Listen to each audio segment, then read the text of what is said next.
સવારે અમે 3:30 વાગે લઈને આવ્યા હતા પરોડીએ. પછી ડૉક્ટરે આવ્યા અને સીઝર કર્યું. આ બેનનું સીઝર કર્યું તો બાબો પલ્લવીબેન 4:30 આવ્યા. બાબો 4:30 આવી ગયો હતો અને પલ્લવીબેનને કાઢ્યા 6:30 બહાર. ત્યાં સુધી તો હોશમાં હતા. કલાક પછી હોશમાં આવ્યા ને અમારી જોડે વાતચીત બી કરી.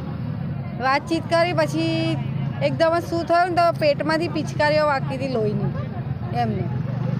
પછી કહે કે તમારે ગર્ભાશય કરાવવું પડશે. ગર્ભાશય કરાવ્યું. પછી કહે કે તમારે આમ તેમને બોડી કાઢની એમની ઠંડી થઈ ગઈ હતી તોય અમને એ લોકોએ જણાવ્યું નહીં ડૉક્ટર. ને બ્લડિંગ બહુ જ નીકળી ગયું ને 9 બોટલ તો બ્લડના ચઢાયા. બ્લડના 9 બોટલ ચઢાયા. પછી પેલા કીટાણુના 5-6 બોટલ એ ચઢાયા. ને પછી કે હવે સીધી હોસ્પિટલ છે ને એમાં લઈ જાઓ તો કે તમારે આમને એમને વેન્ટિલેટર પર રાખવા પડશે. કેમ કે હવે ગર્ભાશયની કોથળી કાઢી છે તો તૈયારથી ખૂન બંધ થતું નહીં. ને જેમ ખૂન ચડાવે ને એમ નીકળી જ જતું હતું. એમ નીકળી જ જતું હતું. એટલે આ ડૉક્ટરે અમને અંધારામાં જ રાખ્યા છે.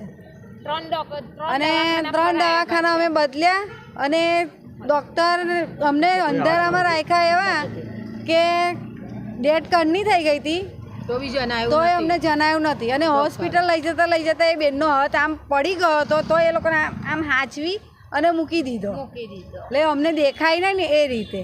અને 3 પ્રાઇવેટ જ દવાખાનામાં મોકલાવાની. 3 પ્રાઇવેટમાં જ ગયા હતા અમે. કશેનો ખર્ચો અમારે લેવો જ નથી. ડોક્ટર ના પાડે કે નથી. ડોક્ટર એવું કહે છે કે મારો ₹1,00,000 ખર્ચો થયો છે ને એ મારે નહીં જોતો. આ બેન જીવે ને તો આલજો અને મરી ગયા ને તો ના આલજો. ડોક્ટરે અમને આગળથી જ આવું કહી દીધું. ડોક્ટરને ખબર હશે કે આગળ આ વ્યક્તિ મરી ગયું છે તો ડોક્ટર ખર્ચો ના માંગે. અને સિદ્ધિમાં લઈ ગયા ને તઈ બી અમારો 10,000 ખર્ચો થયો ને એ ડોક્ટરને બી આ ડોક્ટરે એવું કીધું કે તમે ખર્ચો ના લેશો કે આમની જોડે. પછી અમે ગોત્રી ગયા ને તઈ બી અમારો 6,000 ખર્ચો થયો. તે ડૉક્ટરે બી ના લીધો અમારી જોડે. એમને કોન્ટેક્ટ થઈ ગયો તો એકબીજા જોડે. એકબીજા ડૉક્ટરને કોન્ટેક્ટ થઈ ગયો તો ક્યારનો થઈ ગયો. ભાઈની સહી લેવા માટે આ બધા નાટક કર્યા હતા અને અમને બધાનો અંધારામાં જ રાખ્યા છે. અગર ત્યાં જણાવે તો એના ઉપર કેસ થાય. એટલે ત્યાં અમને જણાયું ને એના માટે ફરાયા. અહીંયા અમે પાછા લઈને આવ્યા ને તો ડોક્ટર અમારા હાજરમાં આવ્યો જ નથી. એની અને ગુંડા બોલાયા ચક્કા લઈને આવ્યા છે. હવે એ બધું તો અમે જોઈશું. ત્યાંથી ડોક્ટર આયા જ નથી. પોલીસ વાળા ઉલટા આવીને પોલીસ વાળા અમને બહાર કાઢ્યા. અમારી જ વસ્તુ બગડીને અને અમને ડબરાવે છે પોલીસ વાળા બી કે તમારે અત્યારે કશો આ નહીં કરે તે નહીં કરે. પણ અમારી તો છોકરી ગઈ છે. અમારી છોકરી ગઈ છે તો એ ડોક્ટર પાછો હાલવાનો છે અમને. પોલીસ વાળા અમને ન્યાય શું મળે? કેસ કરો જોડે લઈને ફરીએ કે કેસ કરવા જઈએ. અમારે છોકરી મરી ગઈ એટલે અમારે છોકરીમાં ધ્યાન હોય એને દવાખાના બતાવીએ કે પછી કેસ કરીએ. ન્યાય નહીં મળે ને ત્યાં સુધી અહીંથી અમે બોડી હટાઈએ બી નહીં ને અમે બી નહીં હટીએ. અમારે તો ન્યાય જોઈએ કે અમને ન્યાય જોઈએ. ડોક્ટર સામે આવ્યો જ નતો. એનો ગુનો હશે તો જ નહીં. એવું નહીં ડોક્ટરે પૈસા ખવડાયા પોલીસ વાળાઓને તો આવ્યો ને. હા ડોક્ટર કેમ સામે નહીં આવતો? હા ડોક્ટર કેમ સામે ના ડોક્ટર આવ્યો? અજામ છે. પહેલી વાર સીઝર કર્યું છે. ડોક્ટર અજામ છે. આટલા વર્ષથી લાઈન બેઠો છે ને અમારા 3 સીઝર એને જ કર્યા. આગળના 2 બાળકો હતા ને તો બી અમે અહીંયા જ લઈને આવ્યા હતા એને. એ બી 3 બાળક મરી ગયા. જે પેશન્ટ હતું એ રહેવાસી ચાના હતા. એ કિશનવાડી રહેતા હતા. એમની સારવાર ક્યાં હોસ્પિટલમાં રેવામાં જ ચાલતી ચાલતી હતી. રેવા હોસ્પિટલ દાંડિયા દાંડિયા બજાર. અમારે તો ન્યાય જોઈએ છે ને કશું જોઈતું નહીં. સામે ડોક્ટરને અને જો આ બચ્ચાઓને આગળ પાછળ કોઈ છે નથી.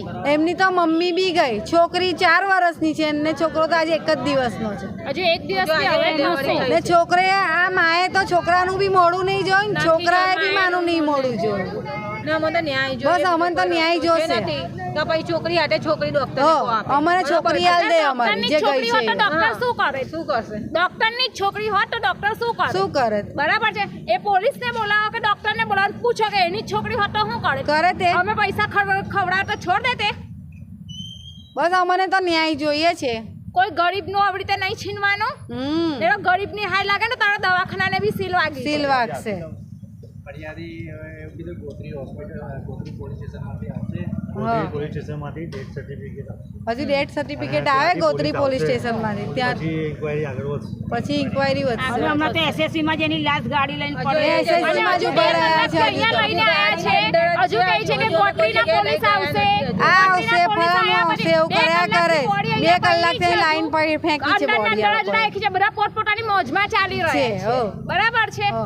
પોલીસ વાળા ભાઈ સરકાર શું કામની જ્યારે સરકાર કઈ કરી જ ના શકે તો આમ જનતા આવું ગરીબ લોકોનું કઈ સાંભળવાનું જ નહીં આજે એવું ને આજે અમારી છોકરી જોડે આવું થયું કાલ ઉઠીને કોઈ બીજી છોકરી જોડે આવું કરશે શું કરવાનું એવું કે છે ત્યાં સમાધાન થઈ ગયું ત્યાંથી એવું કીધું બસ અમારી તો આટલી જ અપીલ છે કે અમને ન્યાય મળે જોઈએ શું નામ તેજલ તેજલબેન શું નામ આપ તમે મેં એમની નણંદ થઈ